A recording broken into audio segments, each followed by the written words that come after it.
Commissioner. Yeah, I just had a few questions. One of those relate to, I know the Real ID compliance is out there, and New York State is yet, I think, to be there. So could you just give us a sense of where we are with that? Sure, Assemblyman. New York has submitted a compliance package to federal DHS. It has been there since the end of October. We are very confident that we will receive a compliance designation shortly. As I indicated, we have actually started implementing and issuing Real ID standalone compliant documents. In the meantime, the federal government has issued an extension to New York that would go through October of 2018. However, we are very confident that we will get the full compliance designation shortly. Thank you. You mentioned states saving dollars through some of our electronic usage in the department. As technology continues, I know some states have put in, or others are looking at the possibility of actually having an app. We have people who pay their bills and do a number of compliance things when they go through the airport, et cetera, with their phones. Are we looking at all a digitized opportunity for a license that people would be able to use with their personal phone? We absolutely continue to explore all those opportunities, Assemblyman.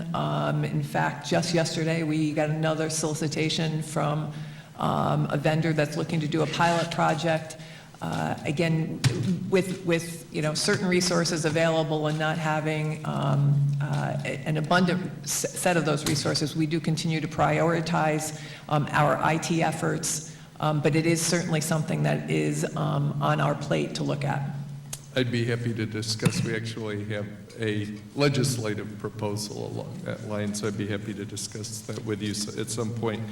The other question I was going to ask was related to boat registrations and out-of-state individuals. We have a lot of border individuals that end up, if they live in another state but have a cottage, for instance, in New York, or are staying here, the question of whether to register their boat here or in their home state. And at this point, we require, I think, 6 points of identification for boats. We require less for snowmobiles and ATVs, for instance. It's difficult sometimes for out-of-state. I think we only give a couple points for the out-of-state license. Difficult to register here. And then if you register in the home state, the sales tax, when you purchase the boat or whatever, stays there. I think if you registered it here, maybe it would be here. So I just bring up that issue of consideration of perhaps trying to make it easier to have boats registered by out-of-state residents in New York, so that we might reap the benefits from that and as a state. We'd be happy to take a look at that and also talk with the tax department to see what we can do on the tax piece. We'll take a look at that. Thank you. Thank you very much.